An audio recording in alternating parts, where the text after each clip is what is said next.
하나님께서 오늘 우리에게 주실 말씀은 요한계시록 1장 1절부터 3절까지 대독합니다. 예수 그리스도의 계시라. 이는 하나님이 그에게 주사 반드시 속히 될 일을 그 종들에게 보이시려고 그 천사를 그 종 요한에게 보내어 지시하신 것이라. 요한은 하나님의 말씀과 예수 그리스도의 증거 곧 자기의 본 것을 다 증거하였느니라. 이 예언의 말씀을 읽는 자와 듣는 자들과 그 가운데 기록한 것을 지키는 자들이 복이 있나니 때가 가까움이라. 아멘. 아멘.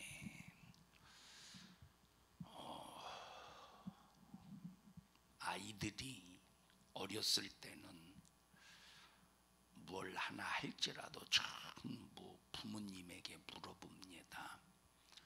냉장고 문을 열고 음료수 하나를 마셔도 엄마 이거 마셔도 돼? 엄마 이거 먹어도 돼? 왜?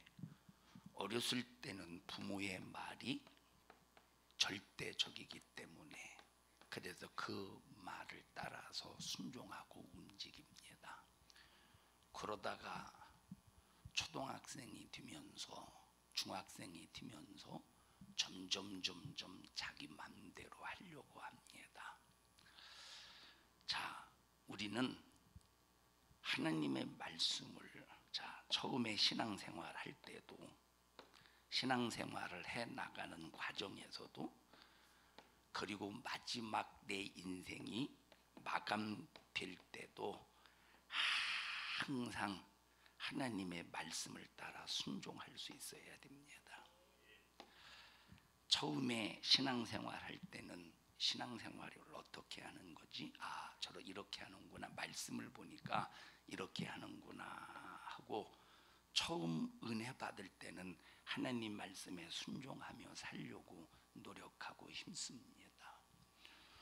그런데 이제 신앙생활 한 해가 더해지면 더해질수록 하나님의 말씀을 절대적으로 여기는 것이 아니라 오히려 환경에 맞추고 나도 과거에 처음에 은혜 받을 때는 다 해봤어 하면서 하나님의 말씀을 잘 들으려고 하지 않습니다. 믿음의 연륜이 생기는 만큼 그 억척스러운 이 고집이 자기 영혼의 신세를 망치고 있는데도 불구하고 자기는 이 신앙의 연수가 있기 때문에 10년 교회 다녔고 20년 교회 다녔기 때문에 하나님의 말씀을 안 듣고 교회의 법의 질서를 무시하고 자기 맘대로 살아도 되는 줄 압니다. 처음에 예수 믿을 때는 처음에 은혜 받을 때는 내가 말씀대로 안 살면 큰일 나는 줄 은혜 받을 때라고 그랬어요. 처음에 은혜 받을 때는 말씀대로 안 살면 큰일 나는 줄 알고 내가 혹시 말씀대로 몰라서 안 살아서 아이고 나 큰일 날 뻔했네 하고 막 회개도 하고 하나님과 관계 속에서 막 뜨겁게 관계를 유지하려고 하는 이런 몸부림이 대단한데 신앙생활을 점점 하면서 정말 세월이 지나고 시간이 지나면 지날수록 이 자기 고집이 얼마나 억센지 한 번 시험에 들면 왜 시험이 뭐냐? 하나님의 말씀을 버리고 자기 고집이 자기 속에서 완전히 상주해 있다는 거예요. 시험이 뭐냐? 내가 처음에 은혜 받을 때는 말씀이 상주하더니 시험이 들 때는 뭐가 상주해? 자기 고집이 상주해. 이것이 일순위지. 우리는 무슨 일이 있어도 내 안에서 하나님의 말씀이 일순위가 되어야 돼요. 하나님의 말씀이 일순위가 되어 보십시오. 하나님의 말씀이 나를 이끌고 가지. 하나님의 말씀이 나를 이끌고 가지. 중고등 학생들이 친구의 말에 이끌려 갑니다. 친구의 말에 이끌려 가봤자 타락하는 재미, 죄 짓는 재미지. 부모의 말에 이끌려 다녀보십시오. 정말로 얼마나 행복하겠는가. 우리가 최고로 행복한 동행은 하나님의 말씀이에요. 하나님의 말씀에 이끌려 살아보십시오. 우리는 평생에 성공하지. 그런데 이 마귀라는 녀석이 얼마나, 이 마귀라는 녀석이 참 우리 신앙생활 쳐 보십시다. 초신자가 시험 들어봐, 참 안타까워. 그런데 신앙생활 오래 하면서 교회에 어떤 영향력 있는 사람이 시험 들어 보십시오. 벌써 파장이 일어나지. 근데 우리 교회는 어느 누가 시험 들면 안 되겠지만, 그런데 우리 교회는 어느 누가 시험 들어도 전혀 파장이 일어날 수 없도록 모든 성도들이 말씀에 이끌려야 돼. 모든 성도들이, 초신자나 10년 믿었으나 20년 믿었으나 30년 믿었으나 어느 누구든지 하나님의 말씀에 이끌리면 혹시라도 누가 시험 들어도 전혀 여기에 파장을 느낄 수 없는, 자, 이 강이 있습니다. 강이. 여기에 큰 돌멩이 하나를 딱 떨어뜨려요. 그러면 너울이죠. 이게 뭐라고 그러지? 너울이라고 그래나 뭐라고 그러지? 이거 보고, 이거 파도 치는 걸 뭐라고 그러지? 너울? 자, 이 너울이죠. 이 너울.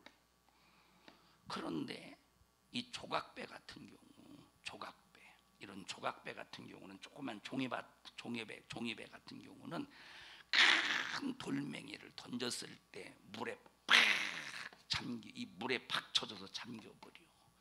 근데 큰 배 같은 경우는 아무리 너울이 쳐도 그냥 전혀 영향을 받지 않습니다. 우리의 신앙생활은 그래서 이런 종이배 같은 신앙생활이 되면 안 됩니다. 큰 배. 우리 일본에 크루즈 갔다 왔잖아요. 그죠? 그때 일본이었었죠?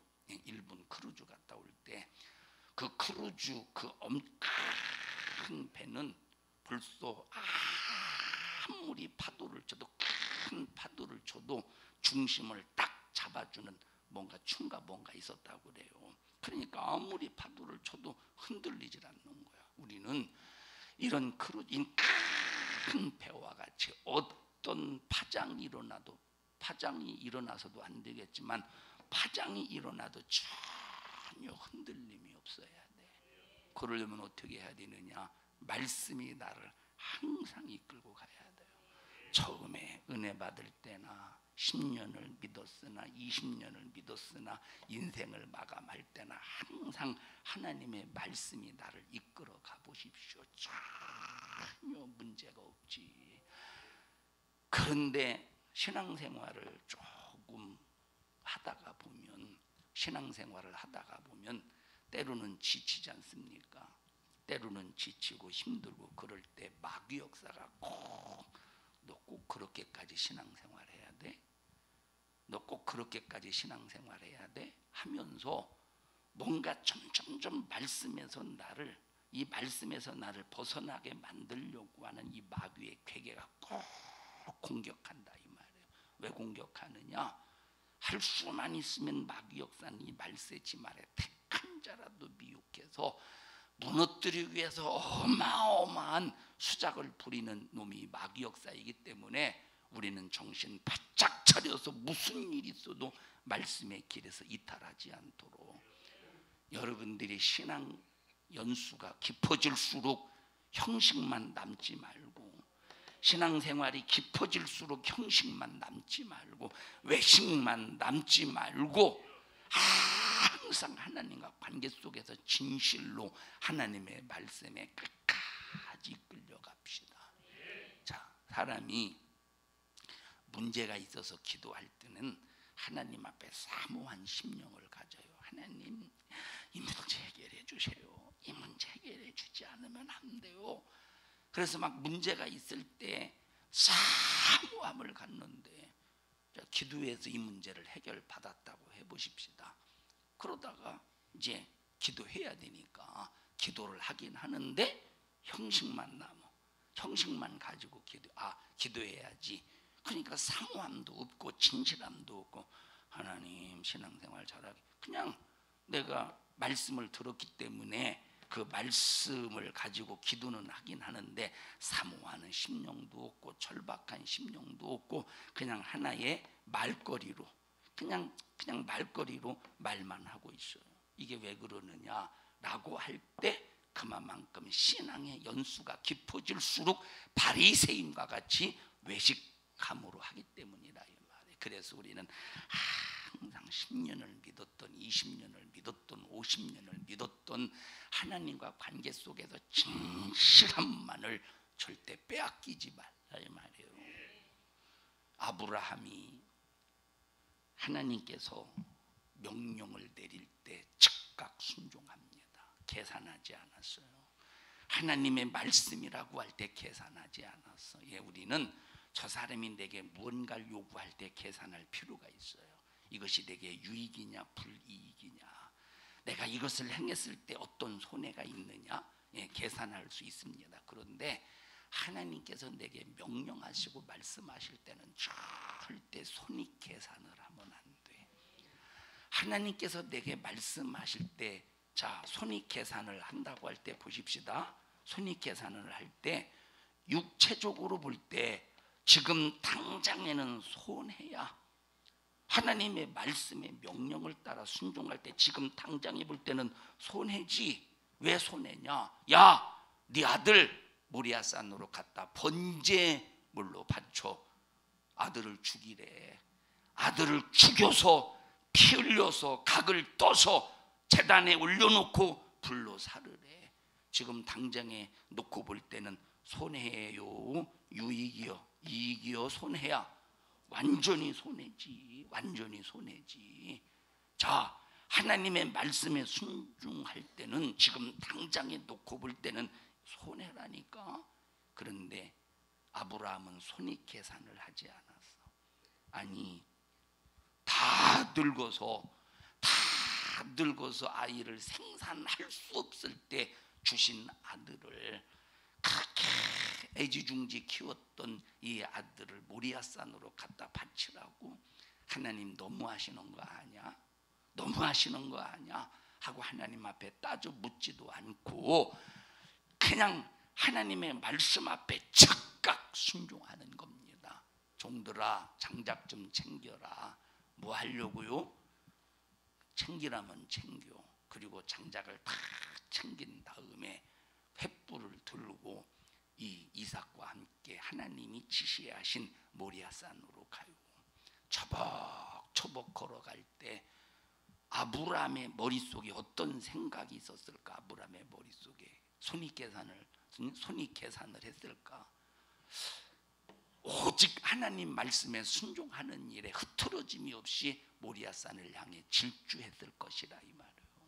모리아산 정상에 올라가서 이삭을 결박할 때 얼마나 에비로서 마음이 찢어지겠습니까?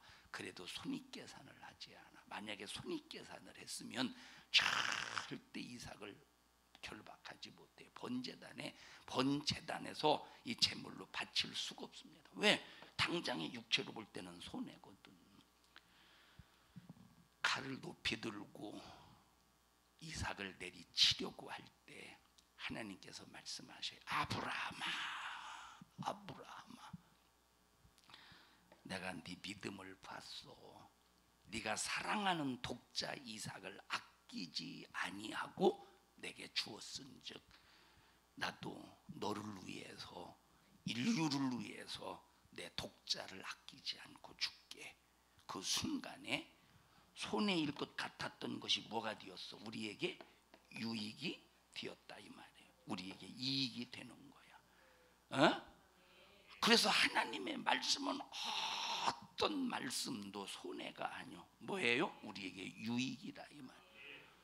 그냥 육체적으로 볼 때는 지금 당장에 놓고 지금 당장의 것만 놓고 주판을 두들기고 계산하면 완전히 손해라니까. 완전히 100% 손해라니까.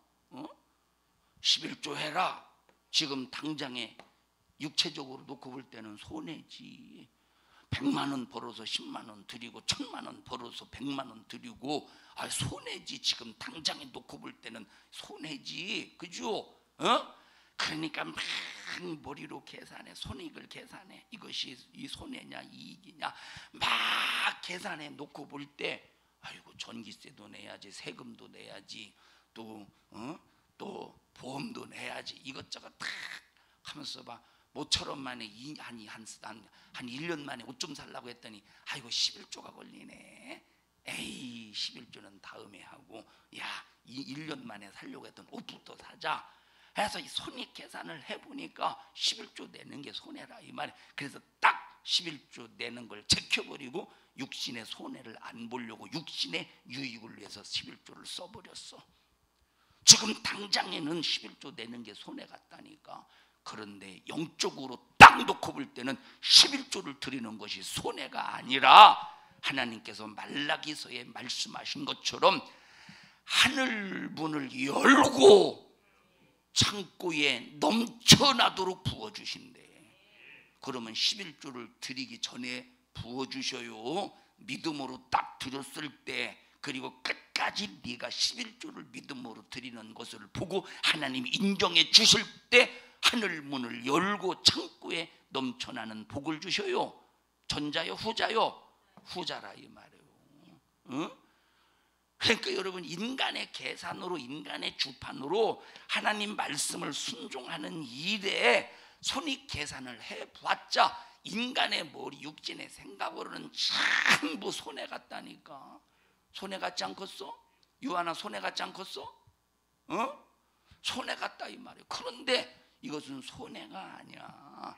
여러분, 인간은 지금 당장의 것만 생각하잖아요. 우리 인간은 지금 당장의 것만 생각한다니까.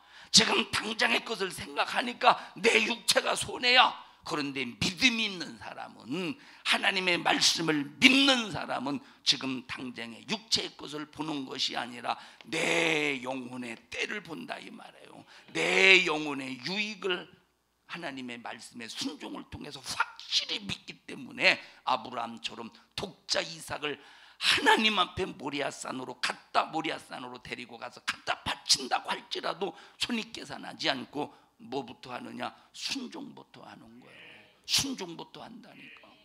우리에게 이런 믿음이 꼭 있어야 된다 이 말이에요. 이런 믿음이 없어 보십시오. 신앙생활이 얼마나 힘든가. 아브라함이 독자 이삭을 모리아산으로 데리고 가서 번제단 위에 올려놓고 번제물로 드리려고 할 때 힘들었을까? 난 힘들었다고 생각하지 않아요. 힘들었다고 생각하지 않아. 왜 힘들었다고 생각하지 않았느냐? 하나님이 책임져 줄 줄로 믿는 거야. 하나님이 다시 살릴 줄로 믿는다 이 말이에요. 히브리서 11장 한번 읽어보십시다. 아브라함의 얘기, 믿음에 관해서.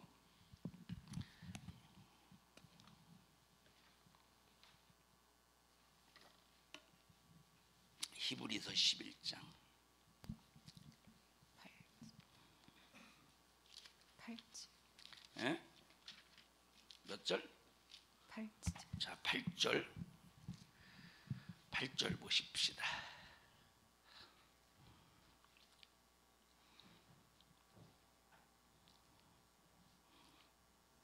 시작. 믿음으로 아브라함은 부르심을 받았을 때에 순종하여 장래 기업으로 받을 땅에 나갈새. 자, 17절 보십시다. 17절 시작. 아브라함은 시험을 받을 때에 믿음으로 이삭을 드렸으니. 드렸대. 시험을 받을 때라고 하는 말은 너 이삭을 내게 번제물로 드려 이 말씀이야. 너 이삭을 번제물로 드려 이 말씀이라. 이게 하나님 앞에 시험을 받을 때라는 거야. 그 다음에 시작. 믿음으로 이삭을 드렸으니 주는 약속을 받은 자로 돼 그 독생자를 드렸느니라.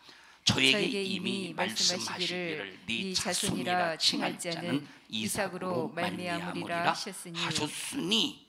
여러분 보세요. 하나님께서 창세기 18장에 보니까 하나님께서 아브라함에게 뭐라고 말씀하셨습니까? 야 아브라함아, 귀하니 이를 때에 내가 너에게 정령 다시 돌아오리니 네 아내 누구에게서? 사라에게서 누가 있을 것이라? 아들이 있을 것이다. 그래서 사라에게서 태어나는 첫 자식이, 사라에게서 태어나는 독생자가, 사라에게서 태어난 첫 아들이 무슨 아들이냐? 하나님이 약속하신 아들이라 이 말이에요. 어떤 아들이야? 하나님이 약속하신 아들이야. 그런데 하나님이 약속하신 아들 전에 또 다른 아들이 있었죠. 그 아들이 누구냐? 몸종, 사라의 몸종 하가리의 아들이 있었다 이 말이에요. 그러면 이제 사라를 통해서는 아들을 볼 수 없으니까 사라의 몸종을 통해서 아들을 낳았어요, 아브라함이. 그러면 이것이 약속의, 이 하갈의 아들 이스마엘의 약속의 자녀입니까? 약속의 자녀가 아니라 이 말이에요. 그러면 약속의 자녀가 아닌데 만약에 이스마엘을 모리아산으로 데리고 가서 번제물로 바쳐봐, 하나님이 다시 살려줄까? 절대 살릴 수가 없지. 살리시지도 않고 약속의 자녀가 아니기 때문에. 누구만 약속의 자녀요? 이삭만 약속의 자녀예요. 사라에게서 태어난 아들만 약속의 자녀라 이 말이에요. 그래서 이 약속을 아브라함은 믿었다는 거야. 자, 그 다음에 읽어보십시다. 18절 시작. 저에게 이미 말씀하시기를 네 자손이라 칭할 자는 이삭으로 말미암으리라 하셨으니 저가 하나님이 능히 죽은 자 가운데서 다시 살리실 줄로 생각한지라. 비유컨대 죽은 자 가운데서 도로 받은 것이니라. 자, 보세요. 믿었대 안 믿었대? 죽여도 하나님이 다시 살리실 것을 아브라함이 믿었대 안 믿었대? 확실히 믿었다는 거야. 확실히 믿었다는 거야. 왜? 어떤 아들이야? 육체의 종육으로 난 아들이요, 약속으로 난 아들이에요. 하나님께서 낳으라고 하셔서 약속으로 낳은 자식이기 때문에 이 하나님이 아들을, 독자 이삭을 번제물로 바쳐 죽여 할 때 나는 죽일지라도 하나님은 죽은 이 아들을 다시 살리실 것이라고 확실히 믿었대. 뭘 가지고 있는 거야? 약속. 그러면 지금 아브라함이 이삭을 데리고 모리아산으로 올라갈 때 고민했겠어 안 했겠어? 안 했겠지. 했겠어요 안 했겠어요? 안 했다니까. 그러면 기뻐했겠어요 감사했겠어요? 하나님이 다시 살리신다. 나는 죽여도 하나님이 다시 살리신다. 나는 죽여도 하나님이 다시 살리신다. 하나님 앞에 나의 믿음을 보이기 위해서 나는 가차없이 이삭을 잡아바치리라. 얼마나 이런 각오와 결심 속에서 모리아산으로 올라갔을 것이며, 딱 제단을 만들어 놓고 이삭을 결박해서 그 위에 딱 올려놓고 칼을 털었겠느냐 이 말이에요. 하나님은 이 믿음을 실망시키지 않았던 거야. 다시 말하면 하나님의 약속과 아브라함의 믿음이 일치가 된 거야. 하나님의 약속과 아브라함의 믿음이 딱 일치가 되니까 손이 계산을 해요 안 해요? 안 한다니까. 손이 계산을 하지 않고 말씀하셨으니 하나님의 명령은 반드시 내가 이루어야 될 말씀이다 하고 그냥 순종만 하는 거야. 순종할 때 아들 이삭만 살렸습니까? 순종할 때 아들 이삭만 살렸느냐 이 말이에요. 하나님께서 또 다른 약속을 주시는 거야. 네가 사랑하는 독자 이삭을 아끼지 아니하고 내게 주었은즉 나도 너를 위하여, 네 믿음의 후손들을 위하여, 네 믿음의 자손들을 위하여 나도 사랑하는 독자를 아끼지 아니하고 너에게 주리라. 너를 통해서 이 땅에 주리라.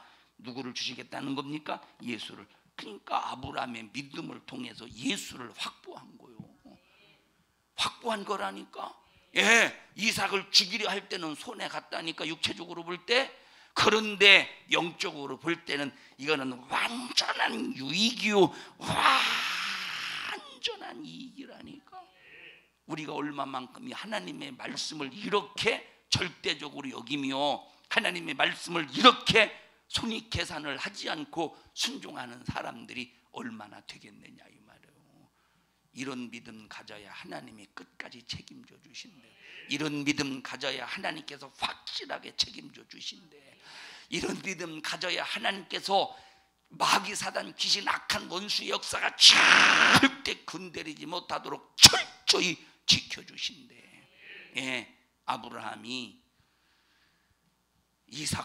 아브라함이 사라와 함께 애굽으로 내려갔어요. 가뭄 속에서 애굽으로 내려갔습니다. 바로 왕이 사라가 얼마나 이뻤던지 주위만큼 이뻤을라나? 근데 민망해? 사라가 얼마나 이뻤던지 자 바로가 탐을 내는 거야. 이 바로 왕이 애굽 왕이 탐을 낸다 이 말이에요. 하나님이 지켜주셨죠? 하나님이 지켜주셨다니까.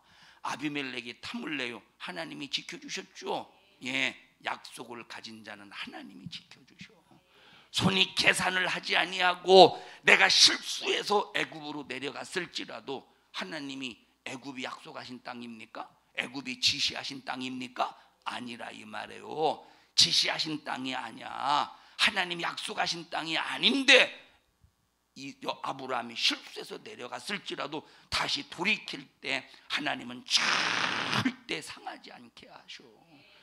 그래서 우리 성도들이요, 여러분 사람의 말 듣지 말고 여러분 사람의 말 들어봤자, 사람의 말 듣고 사람의 말 따라서 움직여봤자 쌓이는 건 뭐밖에 없어. 쌓이는 건 시험밖에 없어.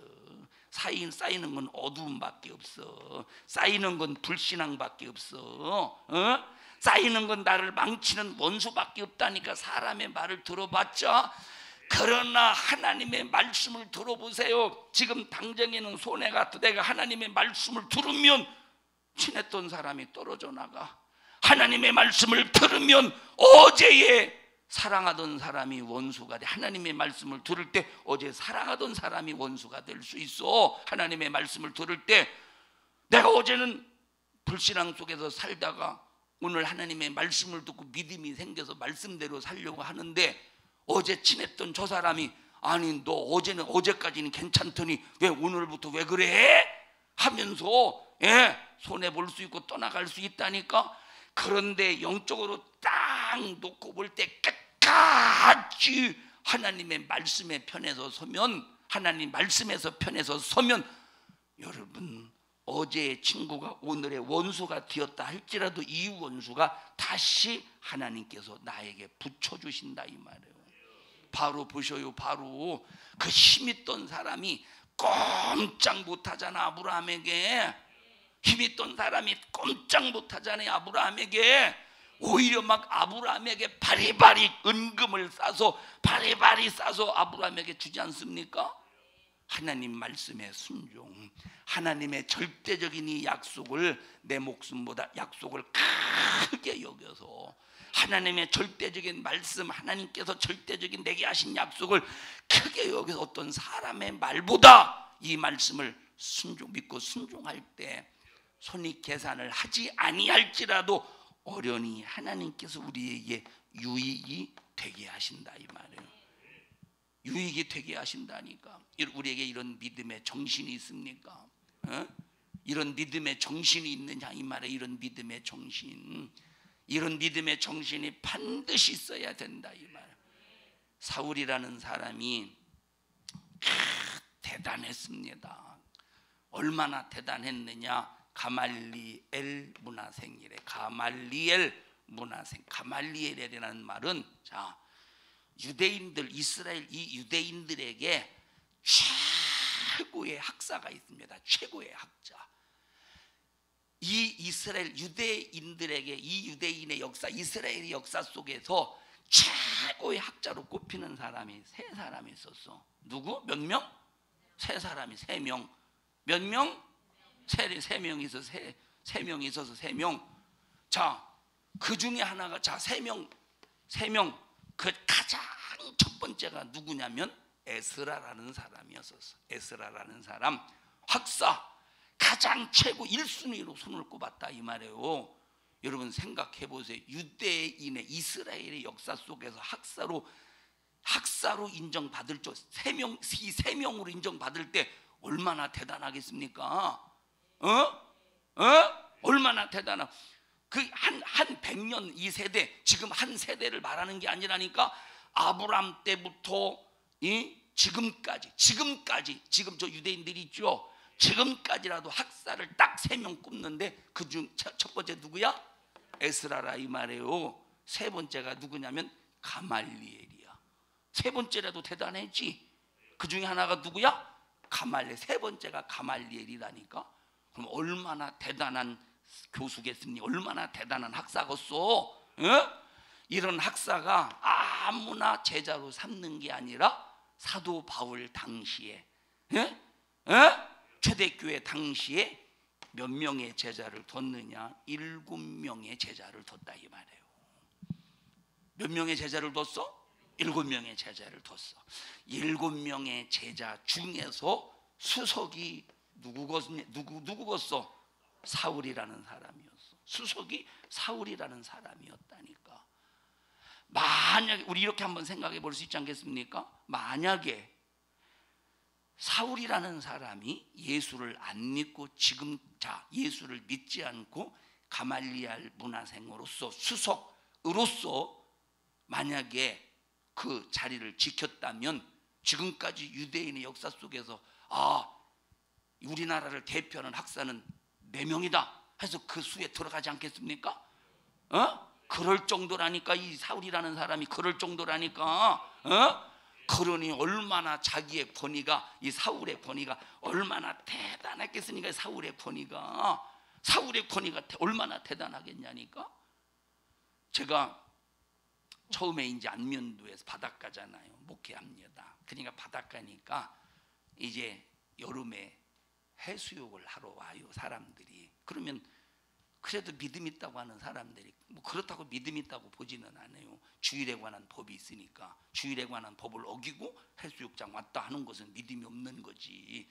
그러니까 뭔가 자기 속에 이건 하나님의 양심이 아닌 자기 양심을 가지고 그냥 해수욕장에서 수영하다가 와요. 교회 와. 자, 어떤 사람이 교회 와요. 이제 자기 아들하고 왔어요. 어떤 부모가 자기 아들하고 교회 왔어요. 예배 다 끝나고 제가 성도들 이제 집에 돌아갈 때 밖에 나가서 악수합니다. 축복합니다. 악수해요.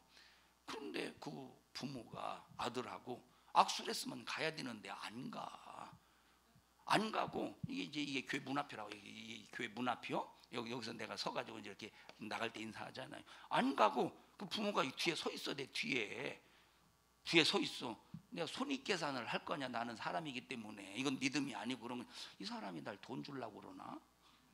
이건 그냥 웃자고 하는 소리 그 생각한 게 아니라 지금 갑자기 생각난 거야. 돈 주려고 하나? 사람은 손익계산할 수 있다 이 말이요. 돈 주려고 하는 거나? 되게 신경 쓰이잖아. 자, 성도들이 어느 정도 다 갔을 때 부모가 뭐라고 말하느냐? 목사님, 은혜 많이 받았습니다. 목사님, 내 아들이에요. 지금 아들 자랑하려고 서 있는 거예요. 지가 나한테 아들 자랑해봤자 뭐겠어. 내가 등록금을 주고서 뭘 주겠어. 아들이에요. 그러면서 뭐라고 말하느냐? 내 아들이요, 하버드를 다니고 있대. 하버드를. 이게 지금 네 아들이 하버드 다닌다고 나를 기죽이려고 하냐? 뭐 하냐 도대체? 아니 시골에서 농사 짓는 사람에게 하버드 통하겠어 안 통하겠어? 하버드 다니는 사람은 수영할 때 지식적으로 하나? 각도를 재가면서 하나? 농사꾼이 수영할 때는 그냥 깨구락지 헤엄으로 하고.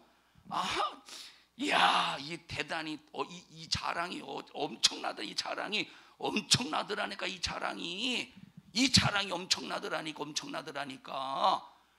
여러분 생각해봐. 이 사도 바울이 예수님을 다메섹 도상에서 만나기 전에 가말리엘 문화생으로서 여러분 아무나 제자로 삼는 게 아니라 고르고 골라서 7명만 선택한 거야. 그 중에서 수석이라고 할 때 사도 바울의 교만이 얼마나 대단했겠소. 그러면 보십시다. 이때 가말리엘이라고 할 때 여기 성경에 분명히 사도 바울이 나는 가말리엘이라고 하는 말을 했죠. 그러면 사도 바울이 자기를 자랑할 때 가말리엘을 이렇게 이제 이렇게 내놓을 정도면 얼마나 그 당시 가말리엘이 훌륭한 사람인가를 알 수가 있다. 이거는 이 당시만 훌륭한 게 아니라 지금까지 2000년이 지난 지금까지 에스라를 학사 제1순위로 꼽고 두 번째 가말리엘을 또 학사 중에서 가장 또 위대한 사람으로 꼽는다 이 말이에요. 그럴 정도더니 사울이 얼마나 교만했겠어요. 교만하면 그것밖에 있게 그것만 있습니까? 자기는 베냐민 지파래. 베냐민 지파래. 여러분 이때 당시 가장 자랑으로 아주 떳떳하게 자랑할 수 있는 지파가 유다 지파와 베냐민 지파요. 자, 왜냐? 과거에 솔로몬이가 성전을 지을 때, 솔로몬이가 또 왕궁을 지을 때 얼마나 백성들을 힘들게 했던지 백성들이 막 불만이 이만저만이 아닙니다. 불만이 이만저만이 아니야. 자, 성전을 건축할 때, 왕궁을 건축할 때 좀 이 건축에 감독을 했던 여로보암이 이제 불만을 안고 또 목숨의 위협 속에서 애굽으로 도망갔다가 솔로몬이 죽었다는 소리를 듣고 다시 예루살렘으로 돌아왔어요. 솔로몬의 아들 르호보암이 이제 왕으로서 자기 나라를 다스릴 때 왕이요, 여로보암이 물어, 왕이요, 당신의 아버지 솔로몬은 이렇게 백성들이 힘들게 왕궁을 짓는데, 궁전을 짓는데, 성을 짓는데 이렇게 고통을 당하고 힘들었는데 좀 당신 우리 왕께서는 좀 여유를 주면 안 되겠습니까? 라고 했더니 아버지는 채찍으로 다스렸지만 나는 전갈로 다스리라. 얼마나 불만이 있겠어. 그러니까 이 여로보암이 10개 지파를 싹 데리고 사마리아로 그래서 나라를 분열시켰어. 사마리아로 딱 분열시켰어. 사마리아로 데리고 가서 나라를 둘로 분열시켰어. 누가 분열시켰어? 여로보암이 분열시켰어. 누구만 남았습니까? 여기 유다 지파와 베냐민 지파만 남았다는 거야. 자, 그러니까 베냐민 지파, 그러니까 이 베냐민 지파로 사울로서는 저것들 다 10개 지파, 저것들 성전 짓다가 도망간 것들 인정하지 않았다며 10개 지파는. 그래서 자, 사마리아인이라고 할 때 사마리아인을 개취급했죠. 개취급한 이유가 두 가지. 하나는 성전을 짓다가 도망갔기 때문에 개로 취급한 거야. 뭘로 취급했어? 또 하나는 아수르가 이 이스라엘을 지배하고 점령할 때, 다시 말하면 이 아수르가 이 북이스라엘 사마리아를 무너뜨릴 때 전부 아수르 사람들을 여기 이주시켰어. 그러니까 혼혈인들이 많이 나와. 그래서 혼혈 이방인과 피가 섞였다고 해서, 두 번째 이방인과 피가 섞였다고 해서 뭐로 취급했어? 개로 취급한 거야. 다시 말하면 정통성이 없다 이 말이에요. 그런데 베냐민 지파는 정통성을 가지고 있다는 거야.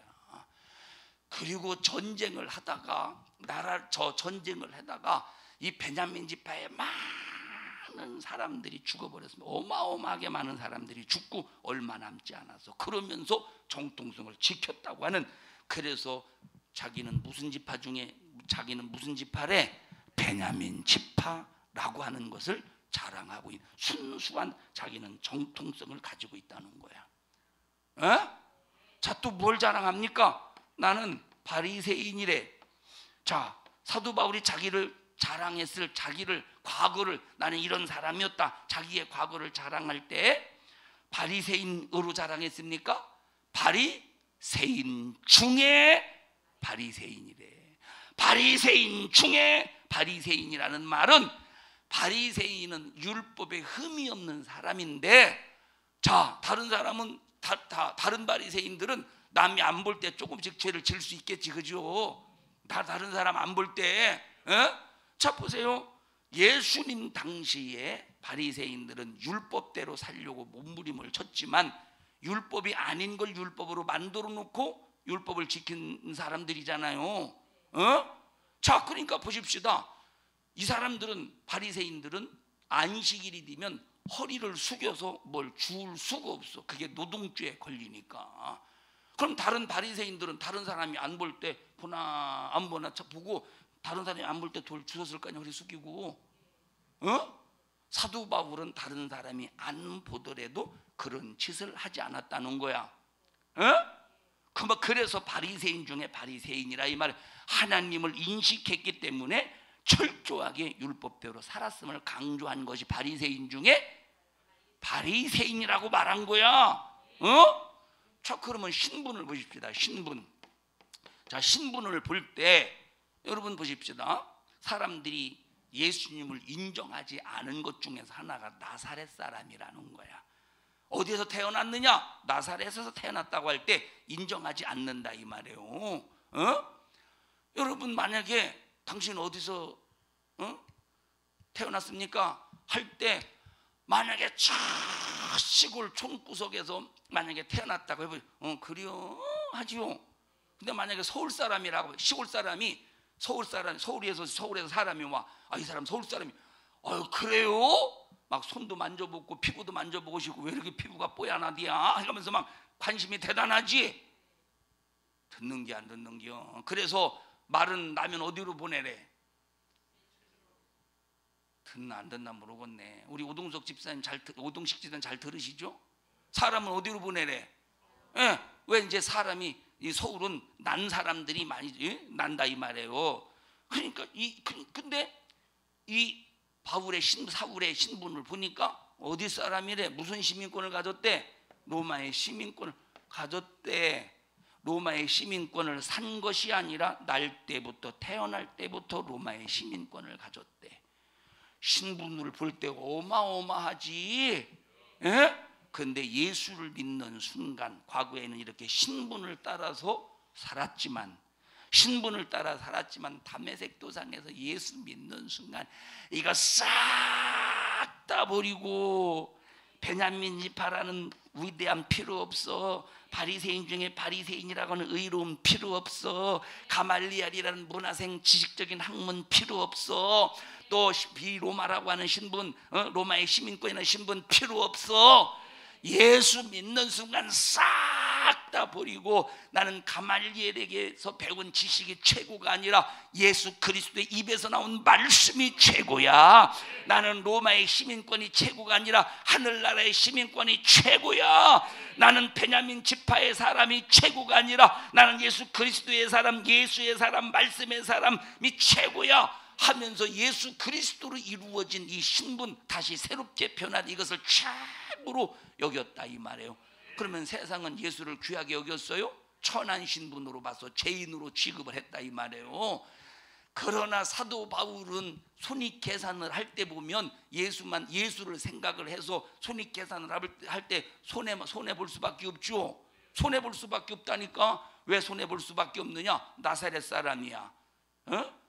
아주 신분으로 볼 때, 아주 예수님의 신분으로 볼 때 목수의 아들이야. 볼품이 없다니까.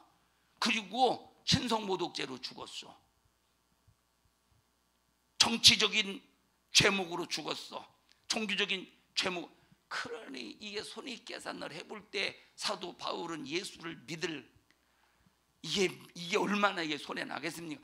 그런데 사도 바울은 손익 계산을 하지 아니하고 하나님의 말씀, 예수님에 비해서 나오신 말씀이, 오직 이것은 약속의 말씀이, 내가 순종할 때 이건 죽어도 내게 유익이다, 죽어도 내게 축복이다, 죽어도 내게 생명이다, 딱 믿음을 가지고 순종할 때 육체적으로는 어마어마한 손해라니까. 육체적으로는 강의 위협, 강도의 위협, 굶주림, 목마름, 수많은 헐벗음, 이런 어마어마한 고통, 40에 하나 감한 매를 막 수없이 맞고, 태장을 여러 번 맞고, 돌에 맞아 죽을 뻔한 것도 있고, 얼마나 육체적으로 손해입니까? 그런데 마지막 딱 육신의 호흡이 중단되기 전에 사도 바울의 입에서 고백된 것이 뭐냐 이 말이에요. 이야, 나는 이제 관제와 같이 다 부음이 되어 내 인생이 마감될 때가 다가왔다. 관제와 같이 부음이 되었다는 말은 이제 나는 하나님 앞에 제물로서 싹 다 나를 하나님 앞에 드렸다는 거야. 아주 내 막 이 진을 싹 다 빼놓고 드렸다는 거야. 관제와 같이 부음이 되었어. 이제 관제와 같이 부음이 되어 내 사명이 이제 다 끝났어. 남은 것은 뭐래요? 남은 것은 뭐래? 남은 것은 뭐래? 남은 것은 뭐랴? 의의 면류관이라 이 말이에요. 하나님께서 내게 주실 상이라는 거야. 그럼 끝을 볼 때는 유익이요 손해요? 유익이지. 유익이지.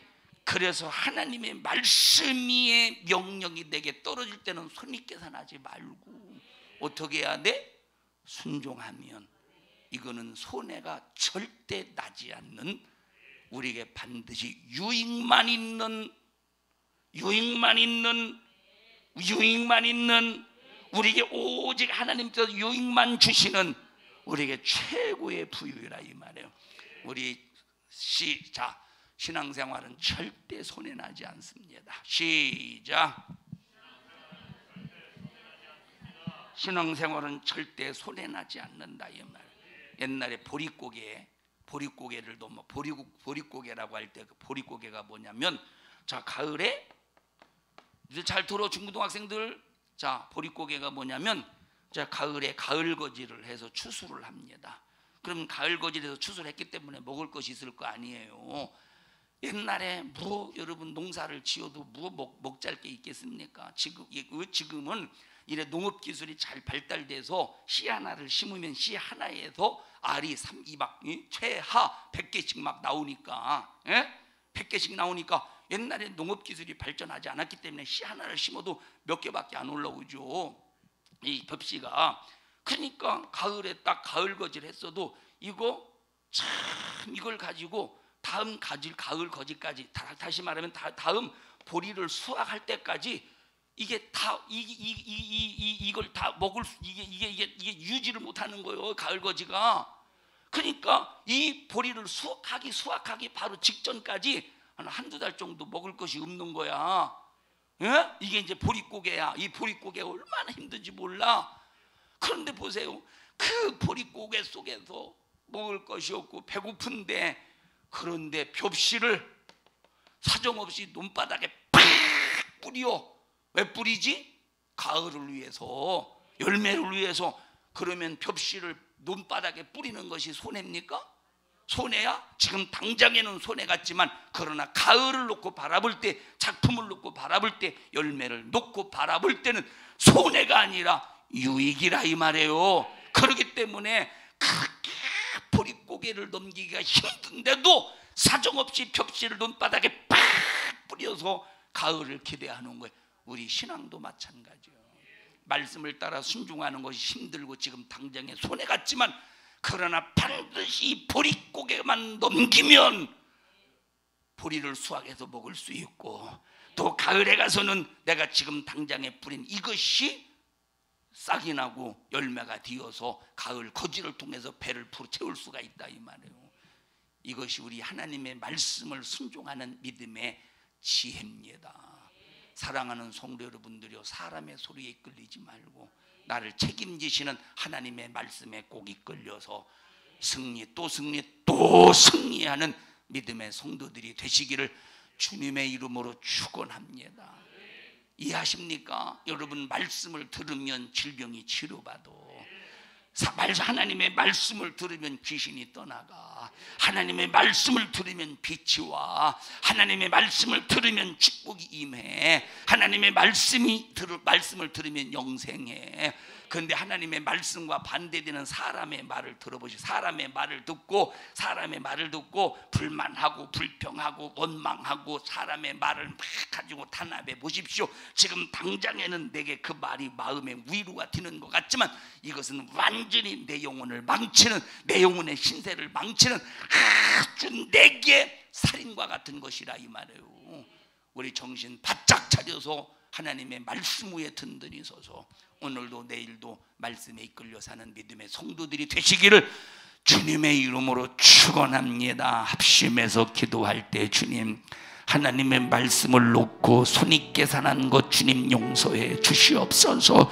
이것이 얼마나 무지한 인간이요 믿음 없는 자입니까? 주님, 저희들 하나님의 말씀을 놓고 손익 계산하지 않도록 주님 도와주시옵소서.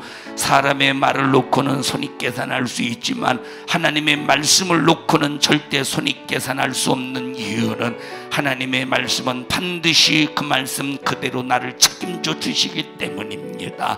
하나님, 아브라함이 이삭을 모리아산에 갖다 바치는 일에 손익 계산을 했다면 절대 바칠 수 없었을 것입니다. 그러나 손익 계산하지 아니하고 말씀하신 이가 다시 살리실 것을 믿고 무조건 순종하니 하나님이여 말할 수 없는 엄청난 유익의 역사의 축복을 드렸으니 하나님, 저희들 절대 무슨 일이 있어도 말씀을 놓고 손익 계산하지 않게 하시고 즉각 아브라함처럼 이행하는 자, 순종하는 자가 되게 하여 주시옵소서. 우리는 사람의 말 따위에 흔들리는 자가 되지 않게 하시고 하나님의 목소리에 순종 또 순종 또 순종하게 하옵소서. 오늘까지 그렇게 살지 못한 것 용서해 주세요. 우리 주여 3번 부르시고 통성으로 기도합니다. 죄야, 죄야, 죄야. 하나님 고맙습니다. 손익 계산을 하지 아니할지라도 순종할 때 우리가 누릴 수 있는 참된 부요, 믿음만 있다면 이런 부요의 정복자가 될 텐데 믿음이 없어서 우리가 얼마나 손익 계산을 따집니까?